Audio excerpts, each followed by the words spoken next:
Okay. Jamie, are you okay? Yes, sir. Okay. Hi, everybody. Thank you for tuning in, and thank you to the people that came out in person on this cold evening. We are Writers Roundtable. Myself, Dominish Miller, Jamie Noerpel, and Jim McClure. And tonight we have something very special for you. But before we get into that, we're going to have Nicole Smith from the York History Center give us some updates, and then we will get into the program.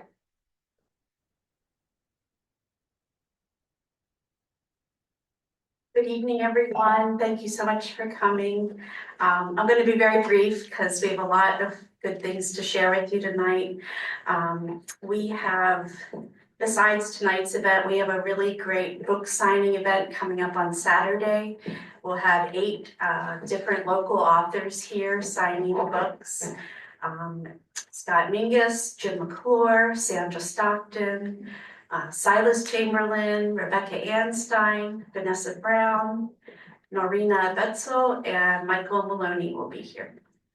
Otherwise, for other information about our programming, which we have some holiday things coming up, please visit yorkhistorycenter.org. There's also a sign up for our e-newsletter on the table over there. And we also have flyers to vote for the best new museum of 2024. So if you have a chance, it's USA Today's best, Reader's Choice Awards for 2025, sorry. So thank you very much.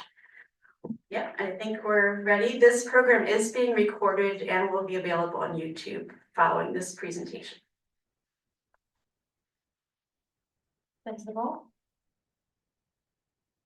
All right, hey everyone, my name is Jamie and I co-facilitate this amazing workshop with Dominish and Jim McClure.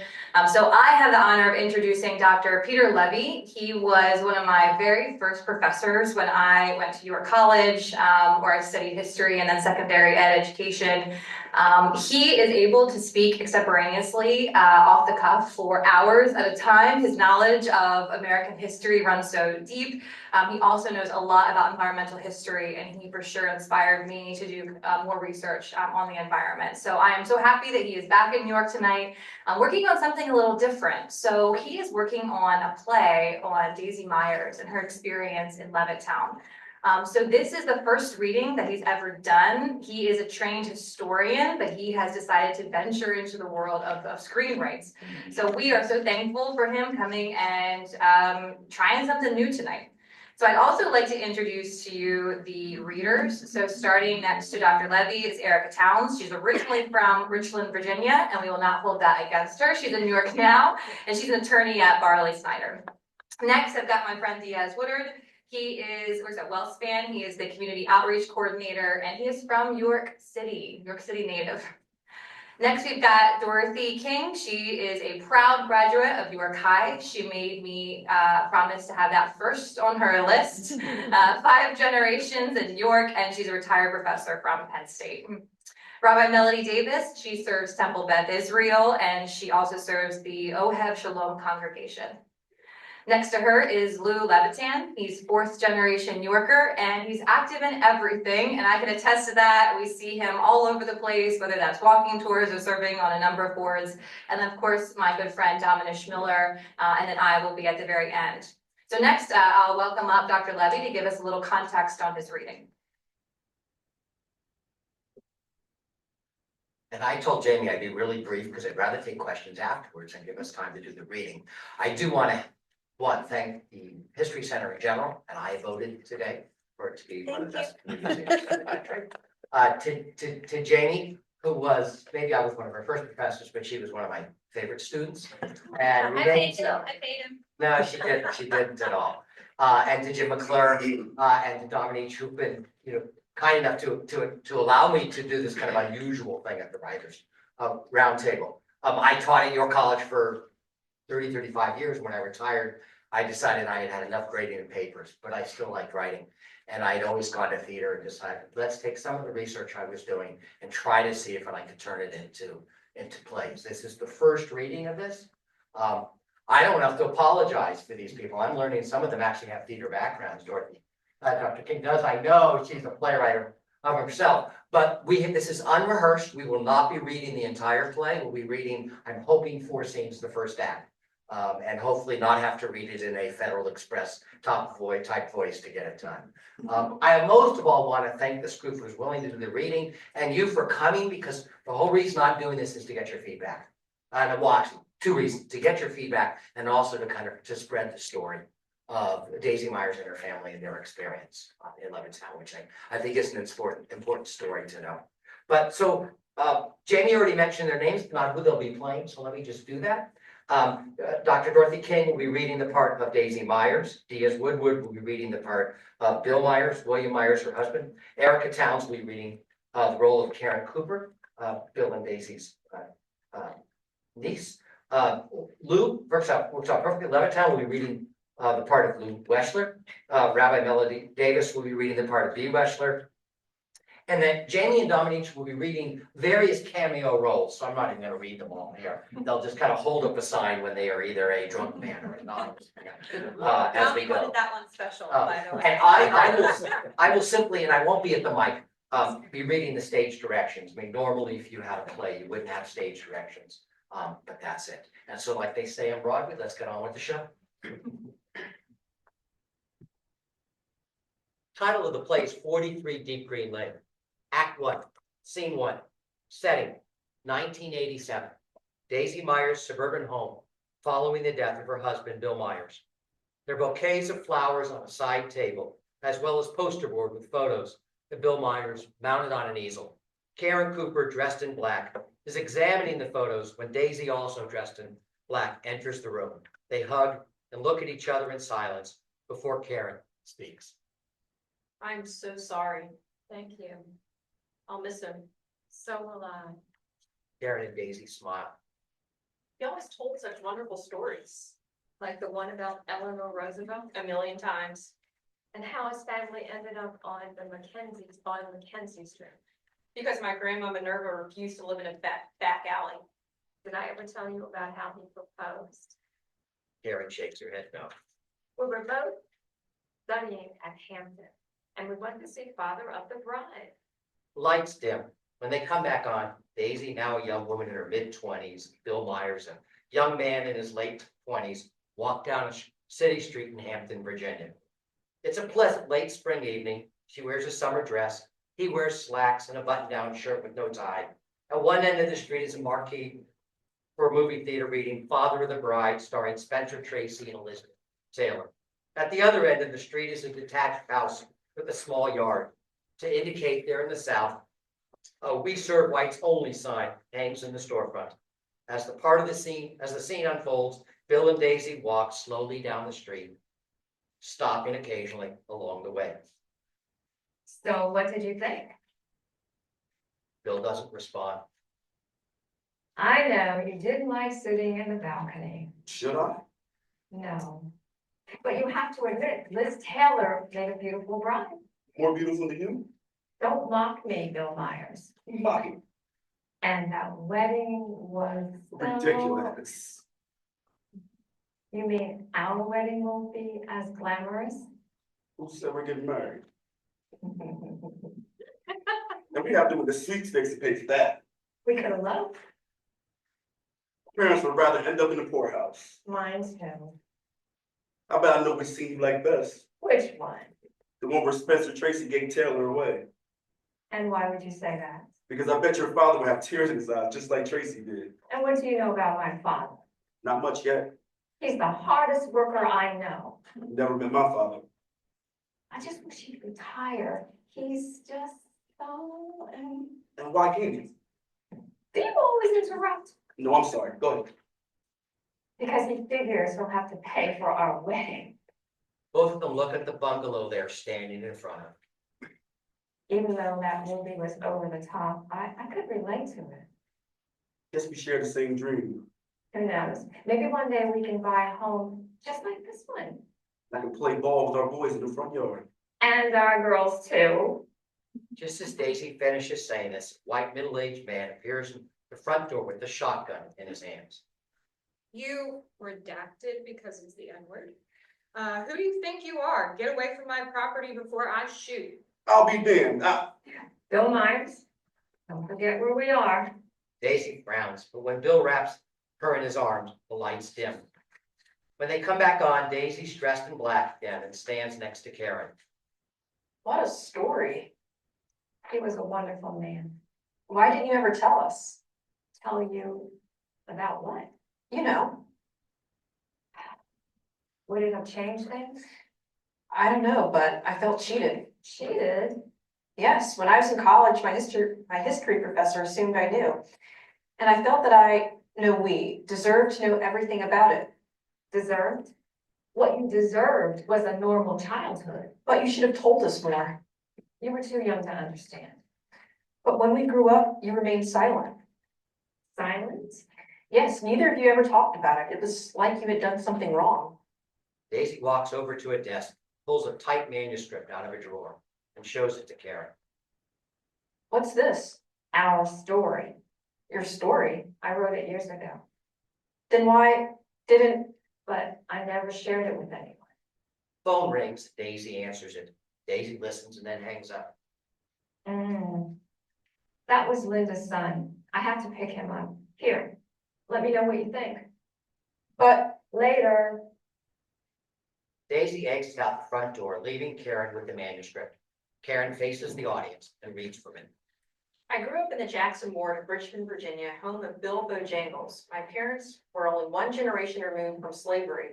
My father got a job with the Richmond, Fredericksburg, and Potomac Railroad. My mother worked as a seamstress until I was born. After graduating from high school, I became the first member of my family to enroll in college. I studied sociology and education and realized one of my childhood dreams of becoming a member of Alpha Kappa Alpha sorority. I can still remember the day I learned about this sisterhood. I was 12 years old, and Mrs. Nutter, one of its founders, spoke about it at my church. She likened the history of AKA to a piece of tapestry, which she added was not a mere cloth and dye, but a growing organism into which other women fit and fall into the plans of the weaver. After graduating from college, I moved to New York City and took some graduate courses at NYU. But when my parents' health took a turn for the worse, I returned to Virginia and enrolled in a graduate program at Hampton University. It was there that I met my future husband, Bill Myers. Within a year, we got married, moved to his hometown of York, Pennsylvania, and began a family. Several years later, we moved to Philadelphia and then to Bloomsdale Garden, which was near to Bill's new job. When I got pregnant with a third child, we began to look for a bigger place. The lights dim on Karen. When they come back on, Bill and Daisy sit on a couch together in a small, cramped apartment. There are kids' toys scattered around and some dirty dishes on the table. Daisy's at least 6 months pregnant, beginning to show. Sorry, I didn't have a chance to do. Please don't apologize. I don't know how you do it. And with one more on the way, dirty dishes are at least of my words. You're the greatest. So what do you think? About? You know, Didn't you tell them just a few days ago that we weren't interested? yes, well, when Lou mentioned the house, it's right across from him.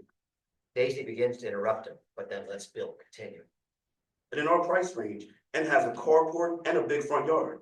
And is pink, I figured we couldn't pass it up.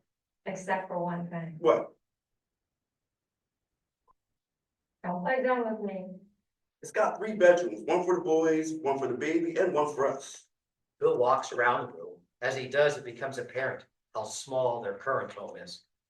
And we need a bigger place. But what about the kids? Isn't that why we're moving? Yes, but We can cross that bridge if, if and when we have to, but not a day before. And didn't you recently tell me that many of the townspeople showed their support for Dr. King and his bus boycott? yes, I did, and for Rosa Parks. Scene end. Act 1, Scene 2. Setting, August 1957. Interior of a suburban home in Levittown, Pennsylvania. It is similar to the previous home, but more spacious. There are also a picture window that looks out to the front yard. Harry Belafonte's Deo plays on the radio, and Bill and Lou, both in casual work clothes, rhythmically unpack boxes and arrange furniture that's been moved, somewhat haphazardly, into the room. As they unpack, the room appears inviting. Work all night and drink a rum. Daylight come and me want go home. Stack bananas till the morning come. Daylight come and me want go home. Come, Mr. Tally man, tell me, with me banana. Daylight come and we wanna go home. Come, Mr. Tommy Banana, daylight come and we wanna go home. Daisy, dressed casually with the baby's towel over her shoulder and a baby bottle in her hands, enters from the interior doorway. She giggles as she watches the two men work, dance, and sing. Like 6 foot, 7 foot, 8 foot bunch. They like come and they wanna go home. 6 foot, 7 foot, 8 foot bunch. They like come and they wanna go home. The music stops playing and Bill and Lou stop singing. Is the baby asleep? Out like a light. Hard to believe, given the racket you two are making. Maybe she likes our singing. And her new name. Perhaps. But when she wakes up, you can feed her for a change. I'm just saying. Lou, I don't know how we can repay you and Big. We should be thanking you. After all, our kids have play pals right next door. As do ours. Bill and Lou resume unpacking and moving furniture. Daisy straightens up and retreats to the kitchen to fix some refreshments. As she does, there's a knock at the front door. Expecting someone? No. Daisy walks over to the front door and opens it and steps outside. The audience can hear her conversation. Afterwards, she closes the door and stares at Bill and Lou. Who was it? The mailman. This early in the day? He asked to see the owner. And? And when I told him that we are the new owner, he ran away like he'd seen a ghost. Bill and Lou look at each other, a bit confused. Maybe he was suspecting the old home. Or for no one to be at home. Or maybe he. Stop right there. We agreed we crossed that bridge if and when we had to, not before, right? Daisy shakes her head affirmatively, and Bill turns the radio back on. As it plays, perhaps Ray Charles's I Got a Woman, Bill and Lou resume unpacking boxes, placing items on their proper shelves, and rearranging the furniture. Daisy disappears through a door that leads to the nursery. After a bit, Bill walks over to the kitchen window and looks out. Lou, look at this. Lou joins Bill looking out the window. Seems to be a parade of cars. It doesn't look like a welcome wagon. As Lou says this, Daisy re-enters. What do you mean? And some people are getting out. Daisy joins them. Don't worry, Daisy, they're probably just curious. Yeah, that's right. As Bill completes this thought, the phone rings. Daisy answers it. Bill looks at her as if to ask who it is, but Daisy hushes him and listens to the person on the other end and then hangs up. What did he say? She said, I will never let my children drink chocolate milk again. Chocolate milk. Those were her exact words. The phone rings again. Maybe you should answer them. Bill nods in agreement and then peeks out the window. Daisy and Lou join him. Do you think there's going to be trouble? I don't know, but I better check on Bee and the kids. Lou begins to exit. As he opens the front door, the audience can hear someone yell out, "Mr. Levitt promised us." Someone else yells out, "If we let one of them move in, others will follow." Lou exits and Daisy and Bill come together. Honey, did we make a mistake? I thought you loved this place. It's everything I dreamed of, but I can't. A rock hits the front window, making a loud bang. Bill and Daisy stare at each other in silence. Then Bill begins to search through some boxes.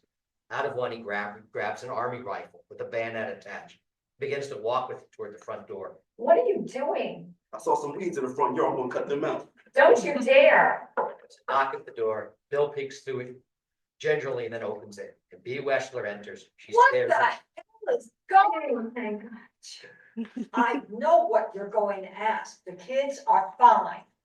And the people outside? Those schmucks, just ignore them. I'm not sure we can. I've seen a lot worse. You have. Don't forget, I grew up in the Bronx, and during my day, when some idiots like this happen, you don't pay no attention to them, honey. Before she can complete her statement, Bill opens, there's a knock at the front door. And Bill opens it and a middle-aged drunk white man stumbles in. Can we help? Who sold you this place? We have a right to know. Was it those Jew bastards? Bee shrinks to the corner of the room.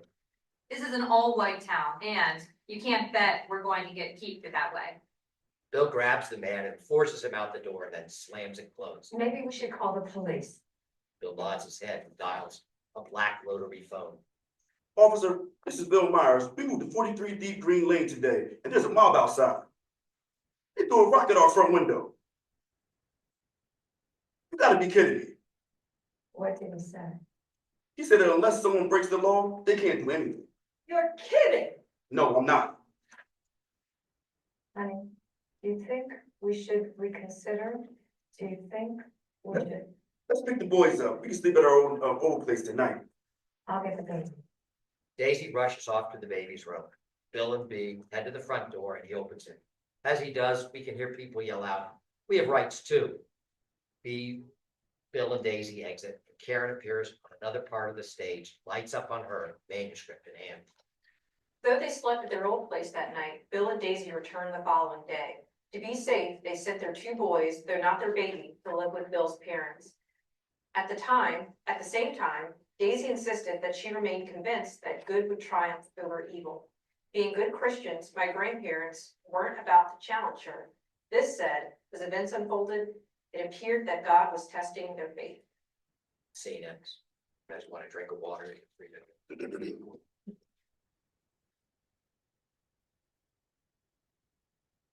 Act 1, Scene 3.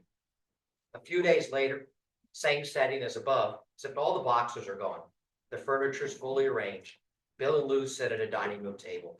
Bill acts increasingly anxious as the scene unfolds. Daisy and Bee bring some food and drinks from the kitchen, and then join them.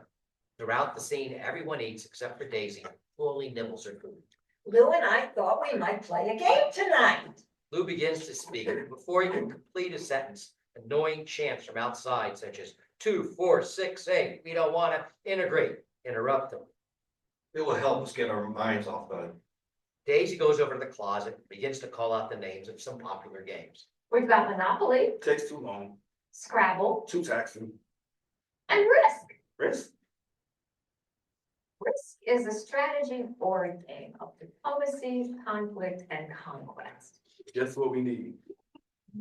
Something else in mind. It's called Secrets Couples Have.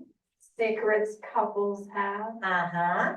You say something about your husband, Or wife. and the other couple guesses if you're telling the truth or not. It might prove safer to deal with them. Bill, why don't you two go first? Okay. When I was a senior in high school, I was voted the most popular girl in my class. Is that your question? That's true. You aren't even going to ask what I think? Oh, I'm sure of this. Well, you're right. I even had to deliver a speech. It was called prophecy. Lights dim when they come back on, Daisy standing in high school graduation gown. Listen, O ye men and women, youths and maidens and little children. Listen to the words of the prophet who now speaketh unto you what has been revealed unto her. As I look into the land of the future, I discern, looking among the dim shadows of the people yet to be, the familiar shapes of those fair and radiant beings who were once my classmates at Armstrong. How changed and transformed, now changed and transformed into citizens of the world, even as they longed and hoped to be.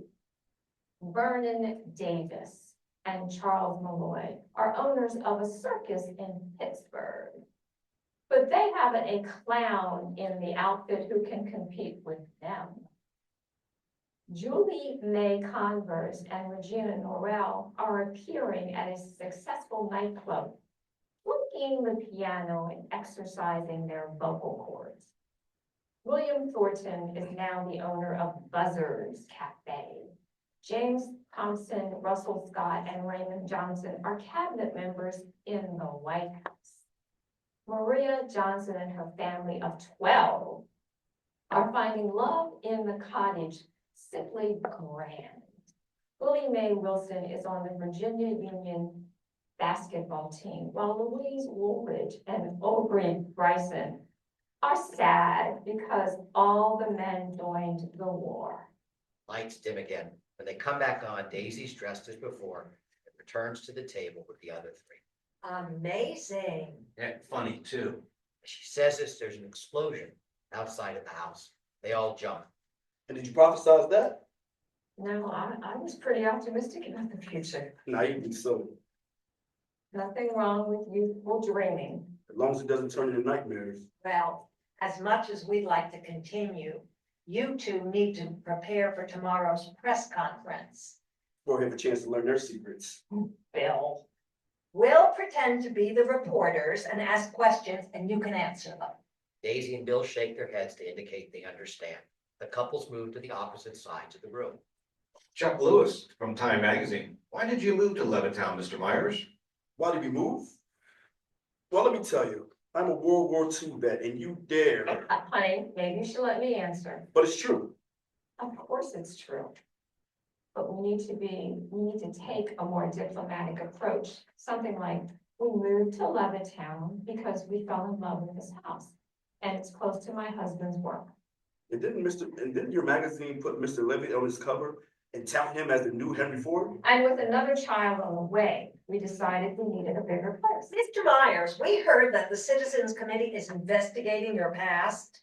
Our past, what about They can look all they want. They'll find we're church-going, hardworking people who love their children. it? They should be investigating the folks out there. Come on, let's try not to be confrontational. Bill shakes his head disgustedly, but doesn't say anything. Is it true the NAACP recruited you to do this? Lou, you know that's not true. Bill, pretending. Sorry, I forgot. We didn't seek or get any help through the NAACP. Though if the NAACP wants to assist us, we would welcome their support. What was your reaction to finding the letters KKK painted on the back of your? We're staying in our home. That's our reaction. End of conference. I think we should call it a night. You two sound like pros. I'm sure you'll knock it out of the park. Oh, regardless though, thanks again for everything. Bill and Daisy escort Lou and B to the door. We depart. Afterwards, Daisy takes Bill's hand and looks into his eyes tenderly. Are you okay? Happened with myself lately. I'm sorry. And the doctor, what did he say? He prescribed something. Didn't it arrive? Not yet. Why should I be surprised? I'm sure it will come first thing tomorrow. Daisy walks over to the television. Maybe we should watch something. Soupy sells. Your favorite, why not? Daisy turns on the TV and the lights go dark enough. Karen appears on another part of the stage, lights up on her. Over the next few weeks, opposition to my aunt and uncle's move to Levittown grew in size and intensity. Day and night, mobs congregated outside and a cluster of diehards moved into the so-called Confederate House directly behind their home. Members of the American Friends Service Committee tried to provide support and protection, but they couldn't do anything about the endless harassing phone calls, the parades of cars, or the awkward moments at Bill's work. Nor could they stop the mob from constructing and burning a large cross in the property of one of their supporters. To make matters worse, the police remained on the sidelines. Fearing for their safety, Bill, Daisy, Lou, and B traveled to the state capitol to meet with Governor Leader and Thomas McBride, his attorney general. While Bill and Daisy were encouraged by the governor's pledge to defend their rights and McBride's promise to send state troopers to Levittown, they were upset by the refusal of the governor and the attorney general to allow B and Lou to take part in their meeting. Why they forced the Weschlers to remain in the hall remained a mystery, though my aunt suspected it had something to do with B and Lou's past. Scene ends. Act 1, Scene 4. Second, a few weeks later. As the scene begins, Daisy is alone, sorting through piles of newspaper clippings and envelopes that cover the kitchen table. As she reads them, she smiles at some but grimaces at others, placing the pleasing ones in one pile and the unpleasant ones in another pile. At one point, the song Dixieland can be heard from what sounds like a loudspeaker located behind her house. Daisy looks out the window and shakes her head in disgust. Then she breaks into a smile and opens the door and lets him be. What a nuisance. Don't they know that Pennsylvania is part of the Union? And they have the nerve to call themselves the Betterment Association. Better for whom? So how did it go? How did what go? Lou's investigation. You mean into them? Mm-hmm. He's alive. What do you mean? What do you mean he's alive? Because Newell went on and on Their about, leader? yeah, that one. He riled the crowd into a frenzy. Because of Lou? No, fortunately, they never even recognized him. Oh, thank God. He told me that the crowd got especially worked up when Newell called for a boycott of every spineless business that wasn't helping out. That explains a lot. And when one of the town commissioners defended your right to live here, one guy yelled out, "You tell that black son of a bitch to get the hell out of here. We're coming after her and we want her out of here." Pardon my French. And not a soul came to the commissioner's defense. At least that's what Lou told me. And when Reverend Harwick called for peace, several veterans threatened him. Physically? And they threatened to destroy his church if he kept at it. You know, he came by here a few days ago. Newell? No, Reverend Hardwick. Lights dim. When they turn back on, Reverend Harwick, dressed in ministerial garb, appears in a chair sitting across from Daisy and Bill. Reverend Hardwick, welcome. I thought it was the right thing to do. You know, my father was a Jew. As I've always said, we're all part of the same family. I hate to say it, but it doesn't always feel that way. So to what do we owe this visit? Well, some local clergymen met recently, To announce your support? sort of. What do you mean, sort of? As you know, many of us have spoken out forcefully against the violence. For which we thank you. But let's see, how do I say this? We understand their anger, Their anger? What about, and I'm here with what I think is a good resolution. Bill and Daisy look at each other, wondering what he's about to say. I am authorized to buy your house for $3,000 more than you paid for it. Lights dim. They go back on. Daisy and Bee resume talking as they were before. You didn't accept, did you? No, we did not. He's such a hypocrite. I guess he's worried that he'll lose his flock. You're too kind, Daisy. Kind, the wrong word. Then what's the right one? Faithful. Faithful that in the end, truth and justice will win out. Because I found it doesn't help to be bitter. It's better to forgive and focus on the future. So what were you doing when I arrived? I was sorting through these letters and newspaper clippings. Before she completes her sentence, the song Dixieland booms again from the loudspeaker. After it settles down, Daisy resumes speaking. I was sorting them into those I'm going to reply to and those I'm going to ignore. How do you know which is which? Oh, you'll know. Daisy and Bee read some of the letters and place them in their respective piles.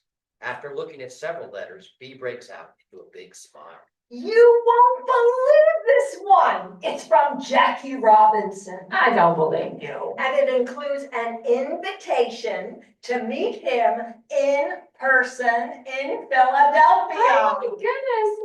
Like I was saying, better to focus on the future. Do you think Lou and our boys can go too? But I thought you were from the Bronx. So? What will your Yankee friends think? They'll think the Wexlers are the luckiest family in the world. Both laugh and return to read the story in the mail. Bee disgustingly throws one into the bad pile. What did it say? You don't want to know. It can't say anything I haven't heard before. Still, Read it. it's addressed to Governor Leader and the Myers family. Hey. Lights dim on Daisy and Bee, and a spotlight comes up on a well-dressed man who reads the letter. I'm a resident of the city of Levittown. I came here at the very beginning and I served for 3 years in World War II. We, the people of Levittown, are proud of our community. We wanted it to be the finest for us to live in and rear our children. We like to think that as Americans, we have a freedom of choice to live the way we please. We want to live in our own quintessent way. Do we as whites have no rights? Must the will of one individual predominate over 80,000? I thought we rid the world of tyrants. And he has the audacity to refer to the governor as a tyrant? You should have read some of the others. Have they already forgotten that we just finished fighting Hitler? Hell, Lou actually saw the camps. So that's why you're involved in this fight. I was involved in this fight long before World War II broke out. They start reading the mail again. As they do, another round of Dixieland blasts from the loudspeaker. A spotlight comes on a man dressed in work clothes who reads the following letter. We are asking the governor to advise the Myers to go back to where they came from. And to make clear, it is not the Myers per se who we oppose, but what their move to Levittown foreshadows. Because if they stay, more Negroes will come, which will result in a tremendous loss in the value of our homes and rising crime. And we have the right to protect our property and our families.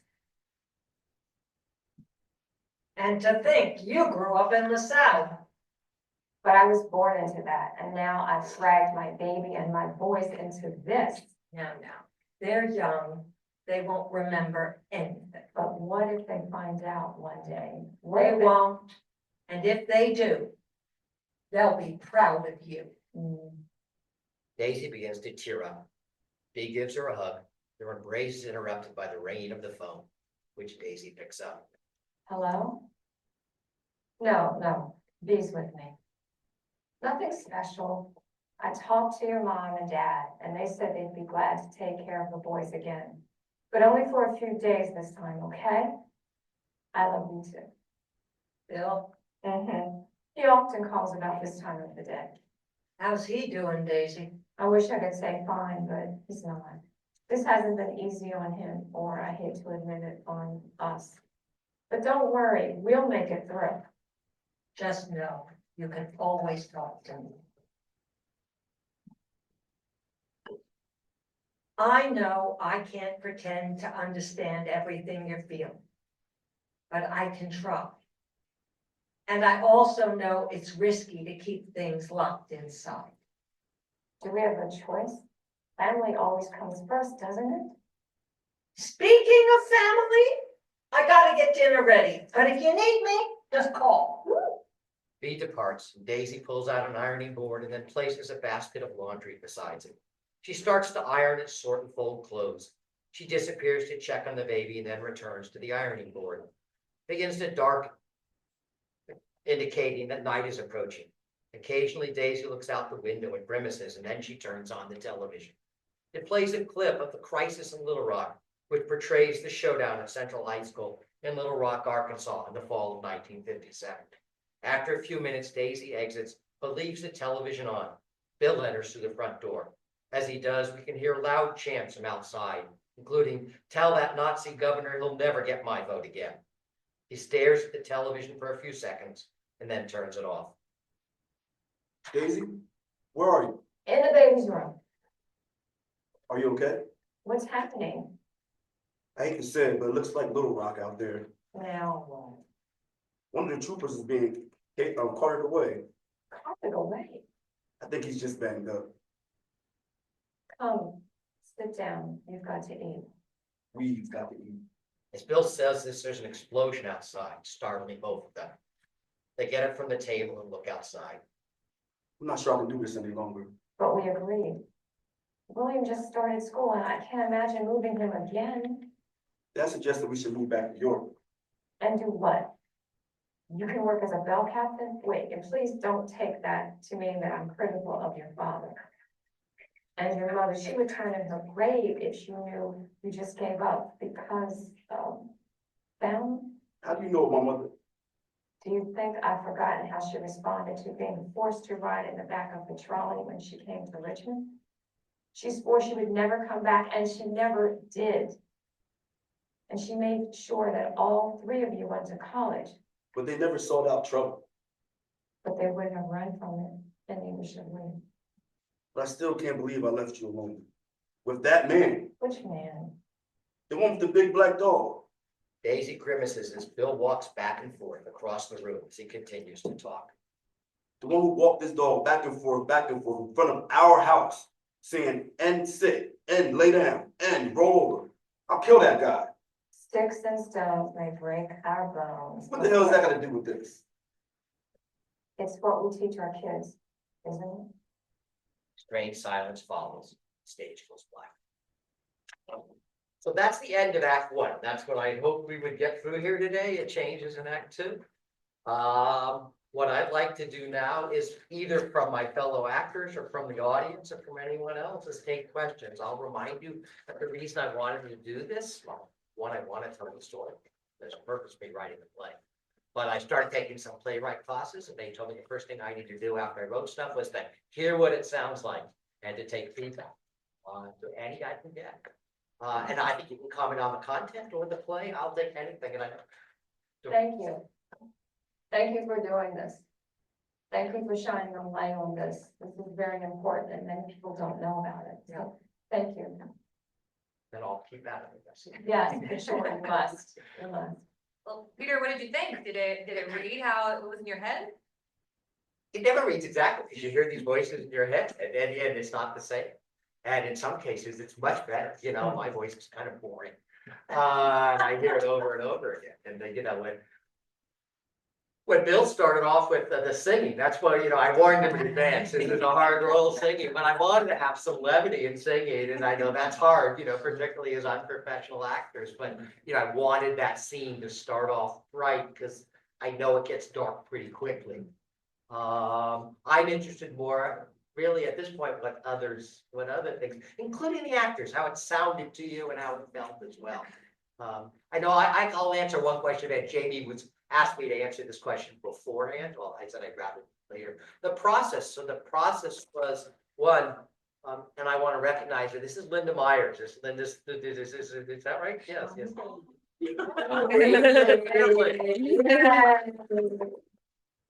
In fact, the play ends with an image of Linda and her mother. That is the cover of Daisy's memoirs, Dixon Stones, which was published by New York History Center. I've been told that the richest history center in the country are those who did Laura Ingalls Wilder's book. So maybe this can help sales even more here as well.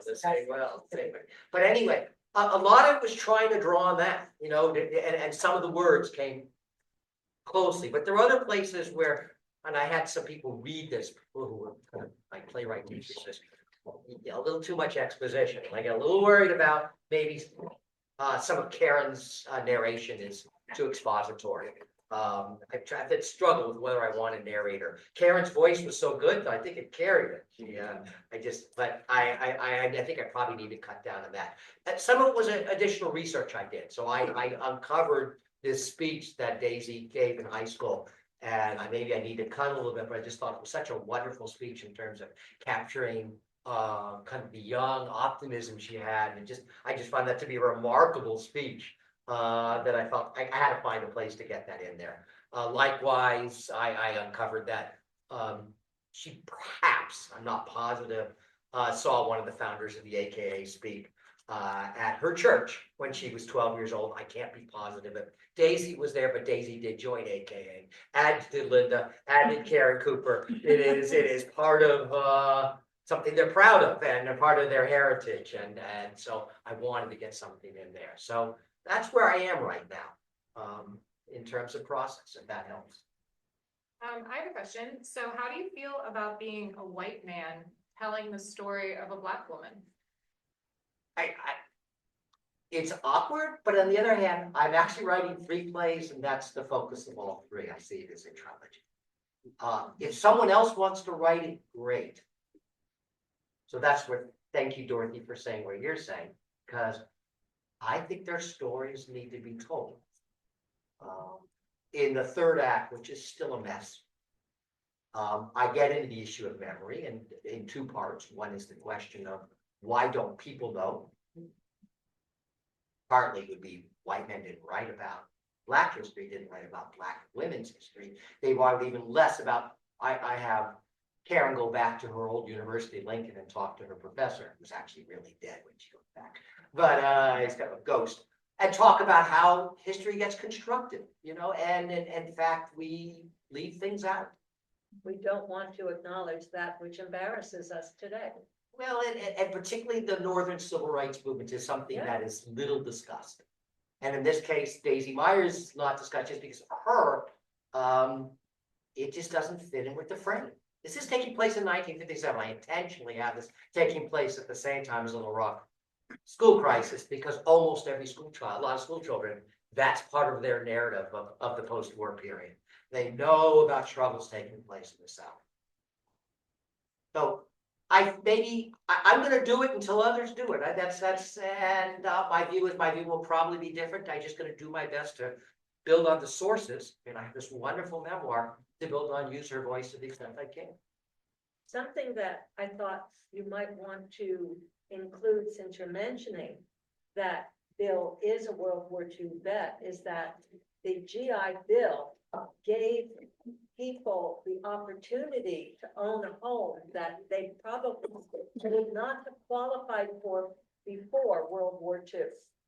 And unfortunately, Blacks in general were precluded from those benefits, particularly with respect to mortgages, because of either outright bigotry or there were exclusionary covenants in different areas, restricted covenants. Yeah, so in the third act, one thing it's not drawn from the memoir, but is drawn from something I knew was done, a master's student at Grimoire at the time.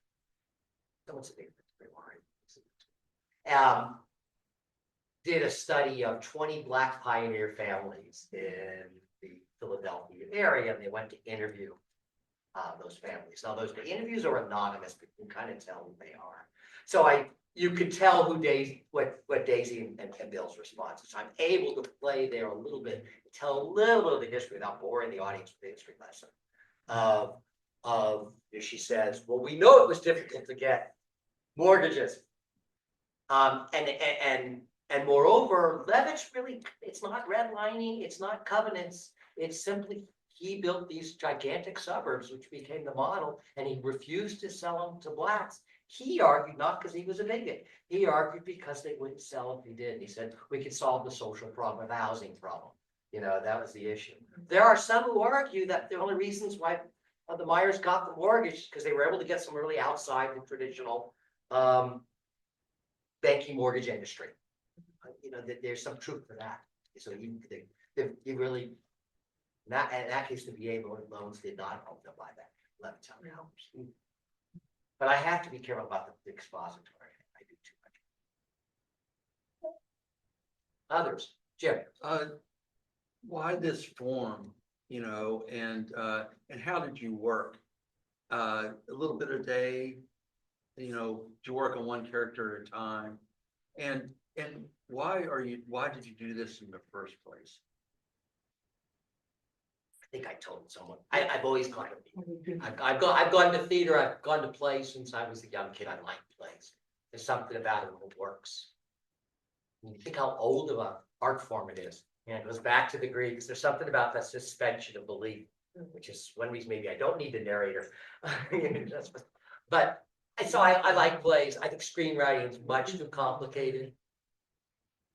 In terms of how I work, I think it's sometimes my wife think I'm like the character in The Shining, Jack Nicholson, just sitting behind the typewriter writing red rum all the time. I love, that scene. But I enjoy writing more than reading now. I hate to say it, but I'm taking courses on not just playwriting, but I'm taking a continuing ed course called 8 plays everyone should know. Every semester it's different 8 plays. So I think I have to have reading plays as well. Just like anyone else, I think to try to learn an art form, you need to do it. I like theater. I'm going to add something here. I'm hoping, I don't think I'll ever make laundry, okay? I'm going to be honest here. I'm hoping I can make a breakthrough with schools. I think theater, actually, both of you said that you had done theater, some of you had at schools, both as a performance. I've been surprised how many children I know who've never seen theater. And they like it when they do. There's not as much children's theater as there used to be. But even as an active learning tool, as by reading it themselves, I think you learn. You know, you kind of learn, you're more involved than you are just reading a traditional biography. I'll admit, I interviewed Linda a while back, and at the time I flirted with the idea of writing a biography, and I just didn't have it in me to write the biography yet. So maybe someone else may have to do that. I'd rather do it as a play. I think I'll reach a broader audience. Have Chris? you been in touch with Mr. Dapper, Brian Wade? Not on this per se, but yeah, I have, so. You might want to talk with him. Yeah, I mean, I reached out to him regarding this and something else too, so. Mr. Dapper. And I think it's a great way to tell stories, you know, bring those stories back. You know, we had back in the days, we had a group in town called the Princess Players. And their presentations were always packed. You know, it's such a delightful thing and all like that. I think just to get that started again, some kind of way telling, particularly telling our historical stories. If I've never heard of the Princess Players, Princess Players. what was that? You know, and I'll send you them, man. Some of the plays that he did some great plays. You know, some of the guys that were around. Let me add something to it my introduction said, as a fourth generation Yorker. It makes me proud to know that York was part of this story. And then I have to kind of do a self-fulfilling promotion for the four chaplains, is that Rabbi Good formulated the first non-denominational interracial Boy Scout troop that got started in York, PA, and it could not get public support or publication until 1954. He started in 1939, which my father was part of that chapter, and it did not get published in B'nai B'rith. They held out as long as 1954 before they said it. My point to saying this is, I just think it's so cool that York has this history of being able to touch on different things that really changed the world. And it met its JCC, didn't it? Yes, and it did meet at the Yeah. JCC. Well, until, yes. I was gonna add something else, but that's later on. Peter, I've got a question about you venturing into the waters of historical fiction. Because you're an academic historian and you've written for popular presses as well, which just means you're accessible, people can read you. But here you had to make up some stuff. So how did that feel? Was it liberating? You could let go of the chains of like having to be factually accurate, or was it kind of scary making up things that you don't know for sure happened? It's terrifying, especially now with family members who lived it in the audience. But I need to do more of it. You know, there is, if we watch enough TV and, you know, I stream every night, you begin to realize it's just a formula. You know, there is a formula and I'm a little resistant of the formula. And one of the formulas is love stories. And well, that's the last thing I know, you know, but I wanted, for example, the most fictitious scene is the opening scene. I do not know if they went to see Father of the Bride. I know it played in Hampton. I can do the historical research that was a possibility, but I had to totally imagine what a conversation was like. But I was trying to get a sense of a loving couple who had hopes, and then they saw that moment. We can't do this in the South, but maybe drag the audience around thinking, well, when they get to the North, it will be better. Originally, I had more of another scene in between where, you know, we see them in the North, but they just got too long.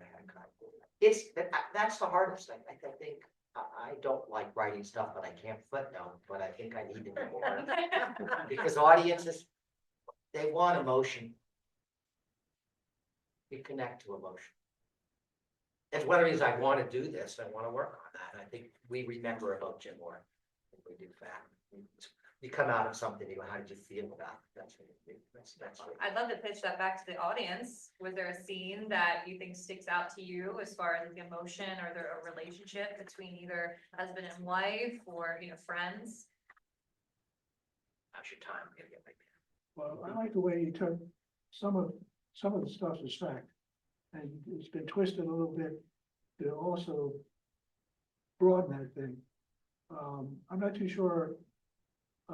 From the Hanover area, there's a history of a high KKK population. And when I sat on the United Way Board of Allocations, it it didn't surprise me that Hanover had the highest domestic violence rate in the county, not York.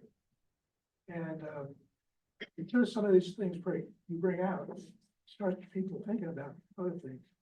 I'm hoping that some of the stories short stories that were that are kind of clarified in future chapters.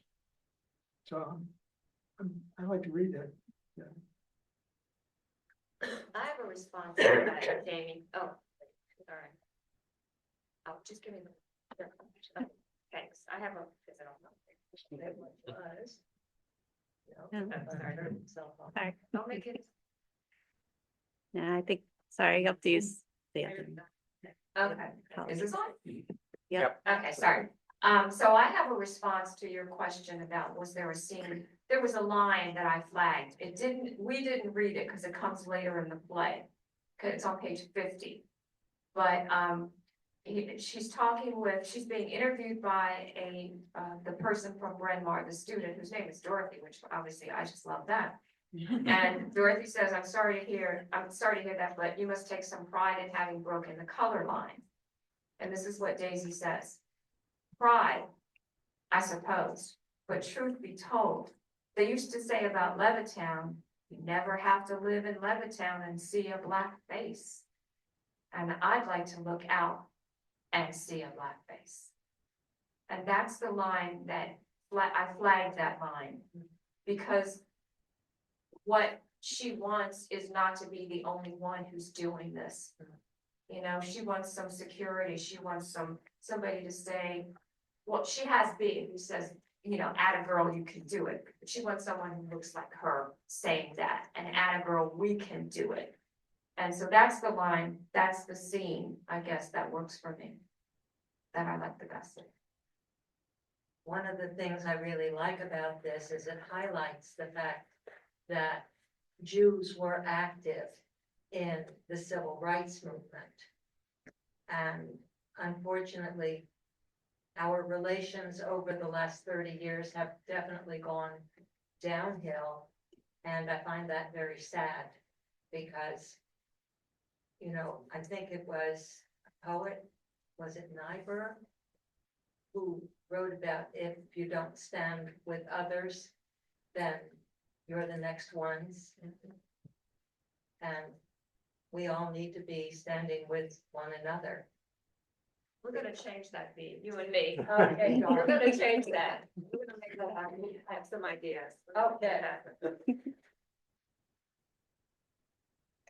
I'll just take Jamie's question again, just were there particular scenes you liked and in this time for criticism, or scenes that you just thought were hollow too, you would just get rid of everything, so yeah, I need to hear that. Doesn't mean I'll follow your instructions. Seems were quite appropriate. Say, just as the only Virginia native, I think Hampton University wasn't in existence at the time, right? So she would have gone to Hampton Institute. Okay.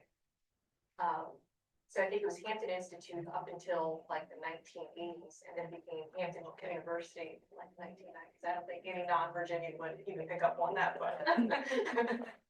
It's funny because Carrot, the real Carrot, I later on have Lincoln, I call it Lincoln College. She said, make sure you call it Lincoln University. So I did. Oh my I have to, that's right, okay. Yeah. Though she was taking graduate courses there and teaching at the same time. He was in engineering. And she graduated from Virginia Union for undergraduate.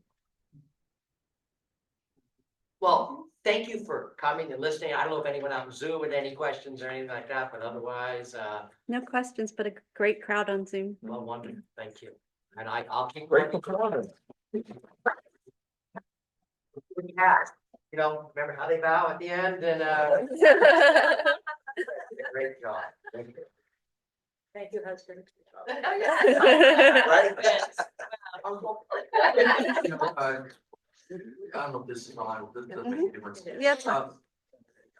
Laura, what, we always have a part of this writer roundtable, just a chance for everybody to share some of their projects, and it might be interesting for some of you all to hear some of these projects, because this is really where they, the historians build their source material that Peter uses and others use, and so this will be real brief, and we'll just ask whoever wants to come up. I just think, just a comment that it's quite a moment here. There's a lot of things going on, but the idea that we have Dorothy King, who's a playwright in her own right.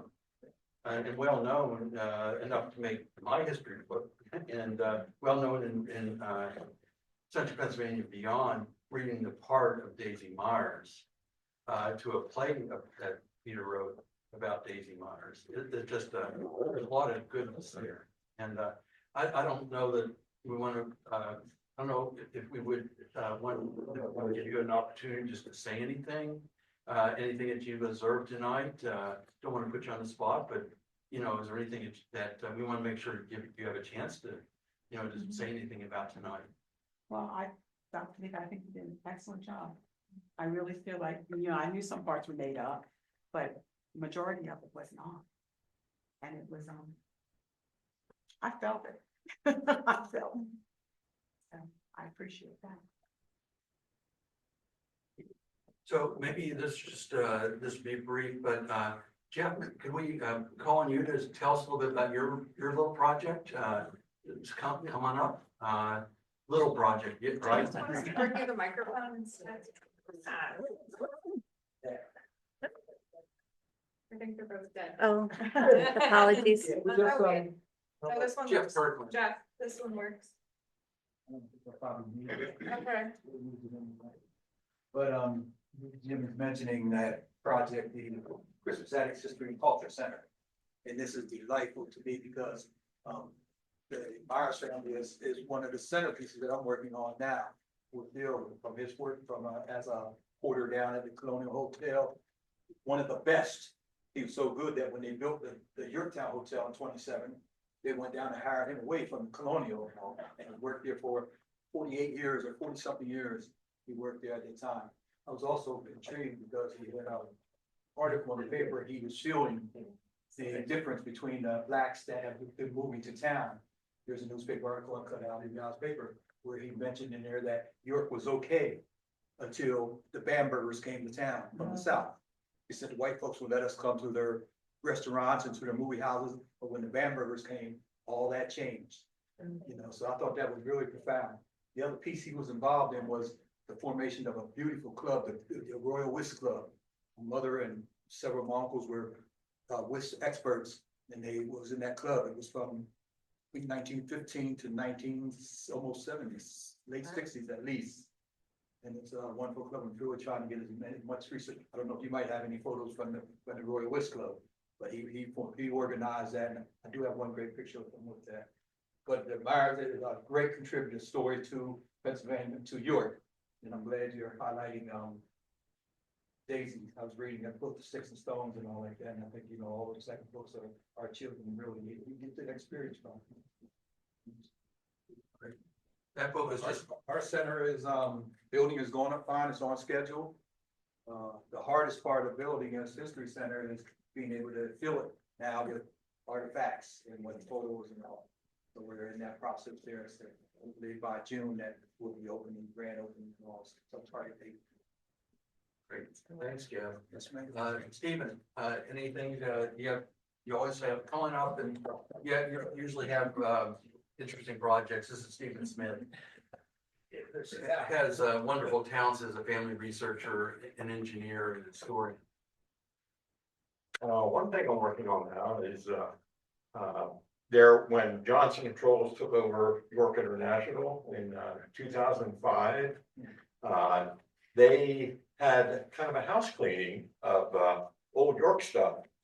And thankfully, one of the engineers was a dumpster diver that got him that about 2 months ago he gave to me.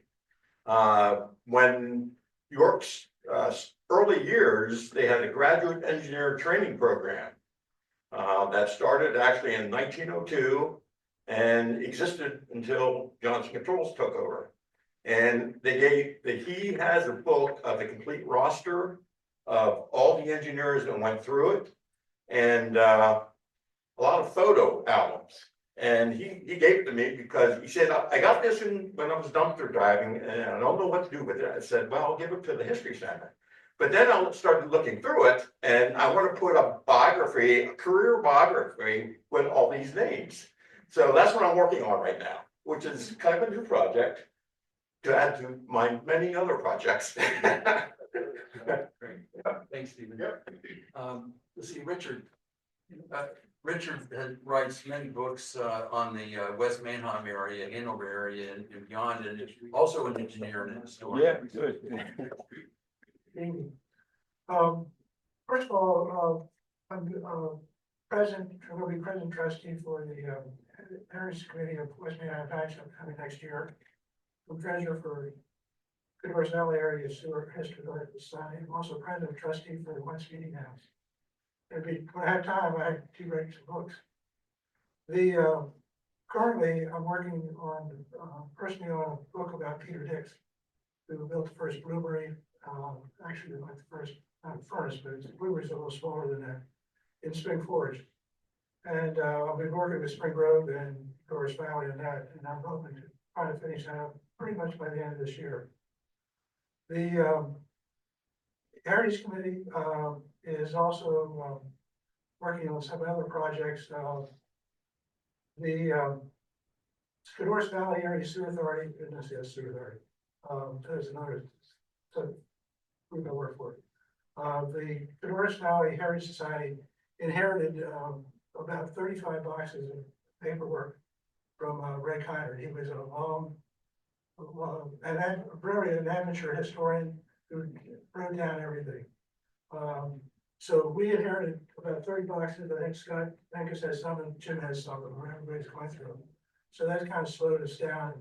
They're looking for, they're probably going to run out of space soon. The other thing that's going to be coming up is Tom Yingling, who's the president of the Cadorus Valley, and I are going to, we've agreed to take a lead in updating the mill inventories for York County.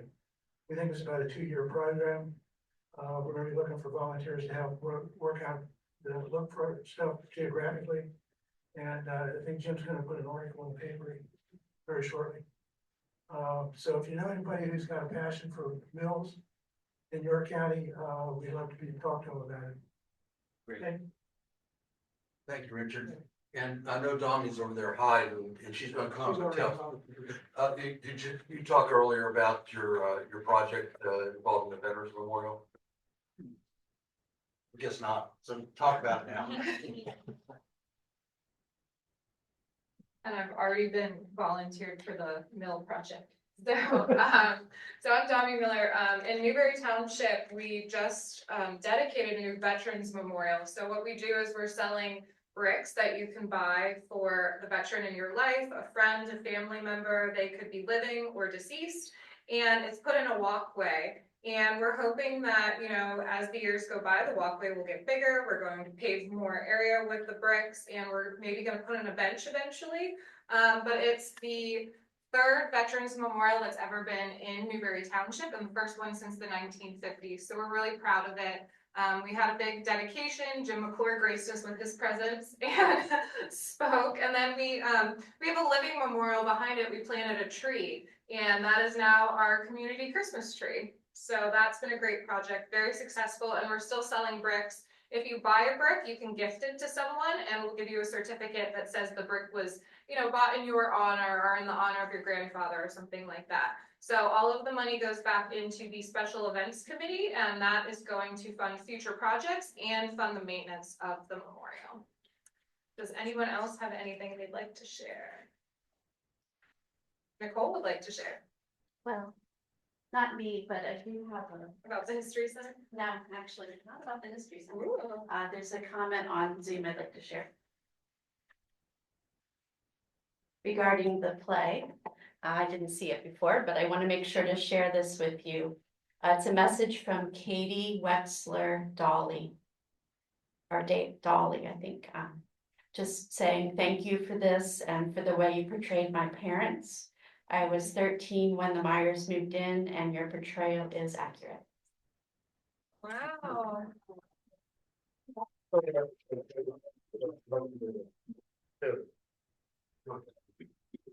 Katie, thank you, and I hope to meet you at some point, and also in a later scene, one more scene. You don't get to speak, but your mother champions you for them daring to try to subpoena you to court to testify against your parents. And the lawyers stick up for you as well. And I know you went down south afterwards, fighting against racism became kind of one of your goals in life too, so thank you. Okay, and Luke, do you have anything you want to talk about, any of your projects, history projects? I have nothing right at this particular Okay. moment. Okay, great. Okay, Chris, yes. I have one more, sorry. Okay. Hi, it's me again.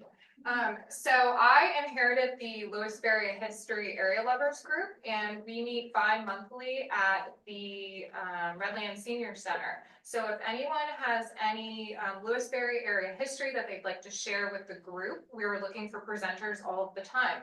I'm also working on another version of my Then and Now book that I published about Newburytown, and I'd like to expand that into Lewisberry. So if you have any older pictures or any knowledge of Lewisberry, you know, it could even be 20 years ago. It doesn't have to go all the way back to the 1800s. But if you have anything you'd like to share and you'd be willing to have published in the book, please let me know. I usually include a picture of then and then what the building or the street looks like now. So I'm looking for content for that book. And I've gotten some really great pictures, some really great personal anecdotes from people that live in Lewisberry or used to live there. So I'm always looking for more. So you can contact me through Preserving the History of Newburytown. I have a website and I have a Facebook group. So Preserving the History of Newburytown, or look me up on Facebook, Dominish Miller. Great. And Chris, talk about project. Underground Railroad, I work with the Lewis, Dr. Lewis' son. No, I know that. Yeah, I'm Chris Servig, or better known as Pester Professor. I would like to have one of our local colleges rename a building in honor of a man named Basil Biggs. I don't know if any of you know of Basil Biggs. He was a black man and he taught at York Junior College. I don't know if he taught there, he worked there for about 30 years. Manager and trainer. Right, exactly. And he was a basketball coach and he was a community leader and I don't know really anything about him other than that, but he was a good man. He had a grandfather also named Basil Biggs from Gettysburg. And he was involved with the Underground Railroad. And he was a farmer, he was a veterinarian, and he was involved in exhuming the bodies of the Union dead and moving them to another spot. So I'd like to see this building renamed in honor of Basil Biggs, maybe the Basil Biggs Freely Center.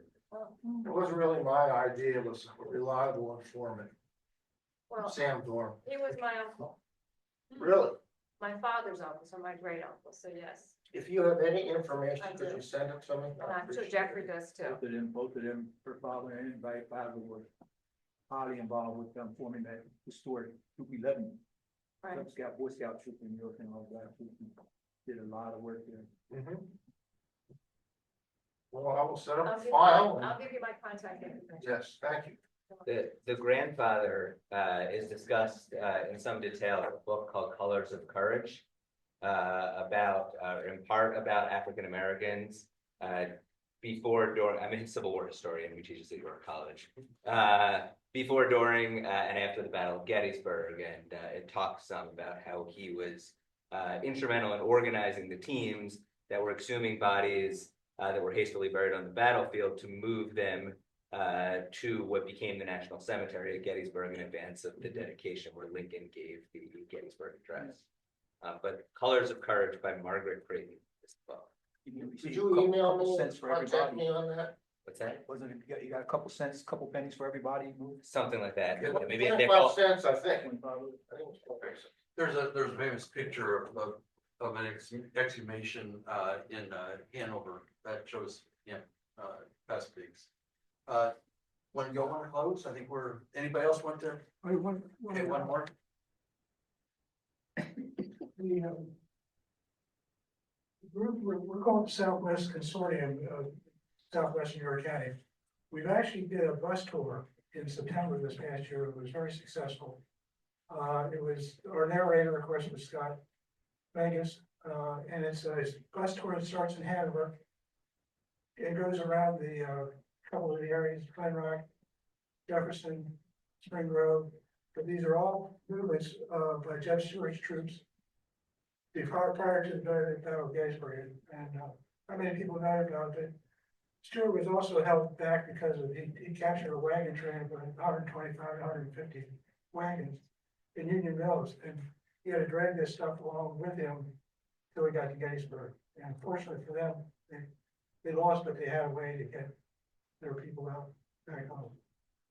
We're trying to offer it one or two more times in 2025, and we sold out in like 2 or 3 days, and that was partly due because of our narrator. So if we can schedule this time, we'll be looking for that again. Great, thank you, Rich. Okay, thank you, everybody. So one last round of applause for Peter and our actors tonight.